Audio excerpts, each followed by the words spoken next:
सब चोरों, डाकुओं, जानियों, शराबियों, भगोड़ों, गद्दारों, दहशत गर्दों के लिए एक बहुत अहम खुशखबरी है। हर वो शख्स जो मुजरिम है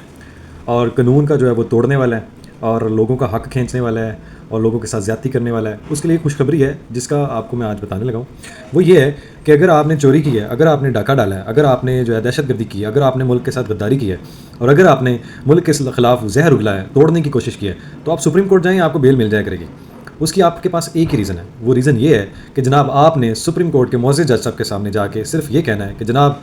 मुझे रिलीफ दिया जाए, मुझे बेल दी जाए। उसकी आपसे अगर वो जस्टिफिकेशन, लीगलिटी, लेजिटिमेशन पूछें, लीगैलिटीज़ पूछें, आपसे रीज़न्स पूछें और आपसे जजमेंट पूछें, तो सिर्फ़ और सिर्फ आपने जनाब इमरान अहमद नियाज़ी महात्मा साहब का नाम लेना है। क्योंकि आपने सिर्फ इतना ही कहना है कि जनाब अगर मेरा मोक्कल सिर्फ 14 केसेस में अंदर हो और नियाज़ी महात्मा साहब 200 से ज़्यादा केसेस में, और उनमें चोरी, डाकू, करप्शन, राजनी, इद्दत निकाह केस और नाजायज़ बेटी, 190 मिलियन पाउंड, ममनुआ फंडिंग, फॉरेन अकाउंट्स और कितने किस्म के जो है ना घिनौने जो केस आपके ऊपर हो, अगर आप उनको बेल दे सकते हैं, साइफर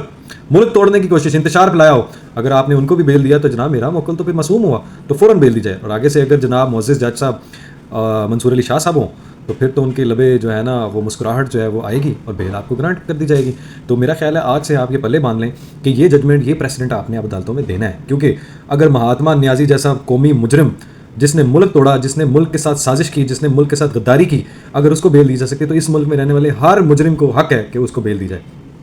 दूसरी तरफ जनाब आपने ये तो मिसाल सुनी होगी, कमीने जब अरूज पाते हैं तो अपनी औकात भूल जाते हैं। ये सेंटर मुशाहिद साहब भी कहते थे। इसका आज मंजर हमने केपी असम्बली में देखा। केपी असम्बली में जनाब मुअज़्ज़िज़ ऐवान में, जिसको गंडापुर बदमाश साहब डील करते हैं, उनके वज़ीर आला है, तो जनाब नीचे जो आपके पीटीआई के मेंबर हैं, मेंबर प्रोविंशियल असम्बली हैं, उनका ये आलम है कि स्पीकर साहब को मुखातिब कर रहे हैं और वो अपने होश में नहीं है, ड्रंक हैं, शराब के नशे में हिलते जुलते फिर रहे हैं और बैठे हुए असम्बली में हैं। मैं तो हैरान इस बात पे हूँ, बल्कि हैरानगी वाली इसमें क्या बात है, जब आपका वज़ीर आला ऐसा है, जब आपका शहद की बोतलें बदल दी जाती हैं, जनाब आपकी जो बोतलें हैं शराब की, वो शहद में बदल दी जाती हैं, तो फिर जनाब अगर शराब पी के अगर एंट्री हो जाती है केपी असम्बली में तो इसमें क्या मज़ाइका है, इसमें क्या बड़ी बात है। जबकि आप इसमें देखें कि जो मुअज़्ज़िज़ स्पीकर साहब हैं उन्होंने खुद बोला है कि ड्रंक है, होश में नहीं है। तो ऐसे घटिया घिनौने किरदार जो अवाम के रिप्रेजेंटेटिव बन के इस असम्बली में जाते हैं, इनको तो फ़ौरन नाअहल करके बाहर फेंक देना चाहिए। इनको कोई हक नहीं है असम्बली में बैठने का। तीसरा आले यूथ इमरानडूज़,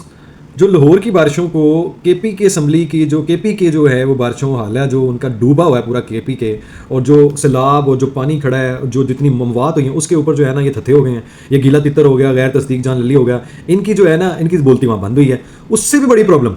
जो महात्मा साहब नियाज़ी साहब हैं, जनाब महात्मा शेख मुजीब नियाज़ी साहब, इनकी ज़ुबान पर लकवा मार गया है कि ये इस्माइल हानिया की शहादत पे एक लफ्ज़ नहीं बोल सके क्योंकि चूँकि ये एक इसराइली यहूदी एजेंट है। आपको इस बात का पता है, इसका सबूत तो उन्होंने दिया है, हमेशा दिया। फ़लस्तीन के लिए इनकी आवाज़ नहीं निकलती, यहूदी एजेंट ये खुद मौजूद हैं, इसराइल फंडिंग पे ये चलते हैं, तो जनाब आप वफा तो करेंगे ना, आप उनकी शहादत पे कैसे बोल सकते हैं यार, किस मुंह से आप बोल सकते हैं। भारत के एजेंडे पे महारंगबाज जो हैं और इस जैसे घिनौने गंदे किरदार अली वज़ीर मंजूर पश्तीन, जो इसराइली और अफगानी और इंडियंस, इनकी सपोर्ट पे, इनके स्पॉन्सर पे जो है ना मुल्क दुश्मनी में इतना आगे गिर चुके हैं, गद्दार है इस मुल्क के। आई डोंट नो, मुझे समझ नहीं आ रही कि यार किस लिए, आपको किस बात का इदराक नहीं हो रहा कि अभी तक इनको आप इनके जो है काफिर किरदार तक नहीं पहुंचा रहे, इनको वहां नहीं पहुंचा रहे जहां पे इनको होना चाहिए। जो भी इस मुल्क के साथ दुश्मनी कर रहा है, इसको तोड़ने की कोशिश कर रहा है, इसके लिए काविशें कर रहा है, जो स्पॉन्सर कर रहा है, इन सारों को वो रास्ता दिखाएं जहां पे इनको होना चाहिए।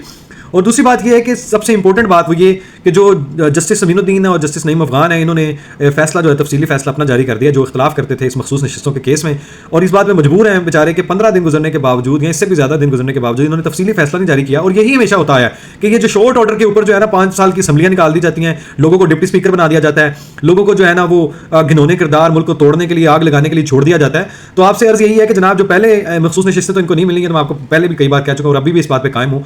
जो आप करारदाद पेश कर चुके हैं इनकी लगामबाजी के लिए और इनको जो है वो